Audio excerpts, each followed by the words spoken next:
Hey guys, it's Ed Mack here and Plumcrazy. Look at that. Oh my god, I have so many freaking guns that gotta go up. So this is what we're doing. We got the rattlesnakes and we got all this. There's our Plumcrazies. Gotta get out. Our E3s are running low. And we have, bam, all them running low.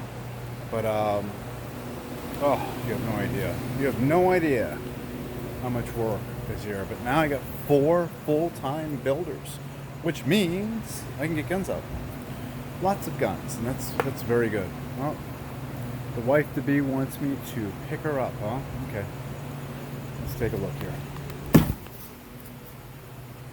Okay.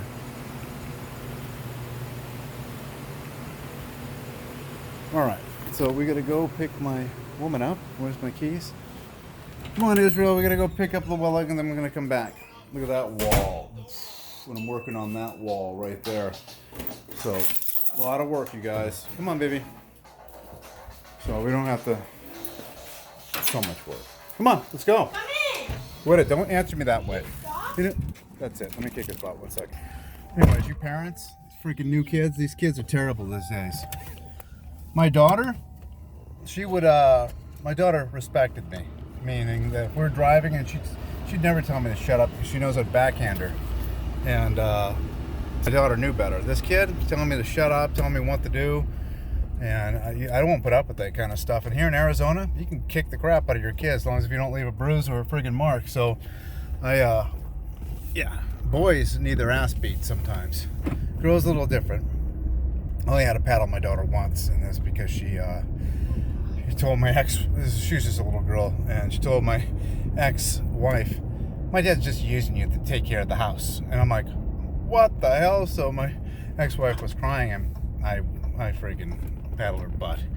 And then I went for a walk first, because you never hit your kids in anger. What you do is you go for a walk, think about what you're going to do, you calm down. You don't want to hit them out of anger, because if you hit a kid out of anger, you can hurt them. Oh, look at, they're cooking someone up here. Nice. You want to open up the window so you can smell Kentucky Fried Chicken? The mortuary, you guys.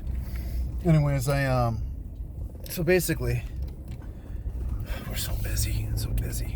Can't believe the train crashed in Tempe and our freaking parts. Like, oh, well, you get your money back with the claim. No, I don't want the claim. I want my damn parts so I get my guns out. So you guys, this is how it works in the gun industry. It's crazy. We all work off 30 days, okay? Basically, not now. I'm changing that. But this is what we do. Like, one of my friends like, yeah, man, I owe $9.5 million this month. I go, $9.5 million? And he's like, yeah. I go, God, I thought our $250,000 or $300,000 a month we owed was bad. These guys are in big numbers, you know what I mean? But they got big money they're making. And basically, let's just say that you, let's say you buy 10,000 parts, right, of everything, okay? And that costs you, let's say, what would that cost? Let's see here. 4, let's say people have 400 grand. So you have $400,000 worth of parts, right? And you're on 30-day net, okay? Meanwhile, you got freaking people that work for you going, oh yeah, I'll be in. They never show up, and you get all these freaking stacked orders, right? And these orders have to get out. These guys are on 30 days that you send it to. So let's say I send out, let's see here, maybe $1 million in guns, okay? $1 million in lowers, or $800,000 in lowers. And all of a sudden, you know, you don't get to send them out for 3 or 4 freaking weeks. Now you owe the 400 grand. And it's like, holy shit. You know, they want their 400 grand. And you're like, my God, man. And you already have the sales. It doesn't matter. You have the sales. They're there. But if you can't get the people to freaking show up, like one of our guys, we just got rid of one of our people. Oh, yeah, I'll have them done Monday.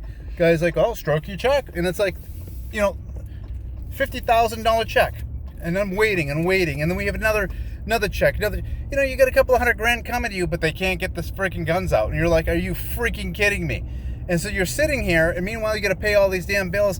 That's what sucks about business. You know, the people who work for you always get paid, but you don't get paid. And people are like, oh yeah, you know, this is ridiculous, you know. And finally I raised my prices because everyone is selling my stuff for like triple the price. And it's like, okay, so I'm going to sit here and barely make anything off a gun because I go by wholesale. And you guys are all going to freaking rob people. Raw, man. So I said, you know what? I'm going to stick it to you guys now. So, well, I'm not sticking it to them. I'm actually just raising up a little bit. It's ridiculous. So at 55, I'm retiring from my company. I'm 46. I'll be 55 in 9 years, and I'm done. I will never have to do anything again. I mean, I retired once, and I'm going to do it again, and I'm going to be done. So I'm going to put about 9 more years in, and I'm done. So what we're doing, we're going to do some changing. You cannot sell a company with a lifetime warranty. They will not buy your company, people, because they're liable for everything. Out of probably, let's see here, how many, we sold hundreds upon hundreds of thousands of guns under all these different brand names. I had 179 warranties out of hundreds of thousands. No one even hears about that stuff. That's no such thing. So I'm going to change my warranty for like 5-year warranty, just so I could sell my company in 9 years. Otherwise, you're going to be, I ain't freaking buying your company. And I want to retire in 9 years. So the guns will last forever. You literally can pass them on to generation to generation to generation. They do not break, man. I literally have about 300 or 400 of the old Plumcrazies on ranges with 50 to 100,000 rounds through them. And the guy's like, they're just like the day I bought them. And I have the new Plumcrazies, the new E3s and Surefires and everything on ranges, 50 to 100,000 rounds, because that's what they do for a living. They rent them out. And he goes, no problems, no nothing. So it just goes to show you our shit is good, you guys. We have some good shit. And they'll never go out. Remember the first Plumcrazies back in 2008. We're talking, that's what? 2008, 2018 is 10 years. So we're at 12 years and no problems. So you're not going to ever have any problems with these guns.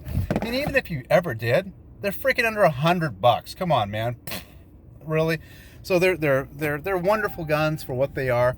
I just recommend people, if you're in the dry climate, which you don't have to do this, spray them down with WD-40, let it sit out in the sun so the sun kind of absorbs some of it, and just do that once a year. It'll last forever, man. They last forever anyways. You don't have to lube them. Anyways, you guys, remember the name. Good night.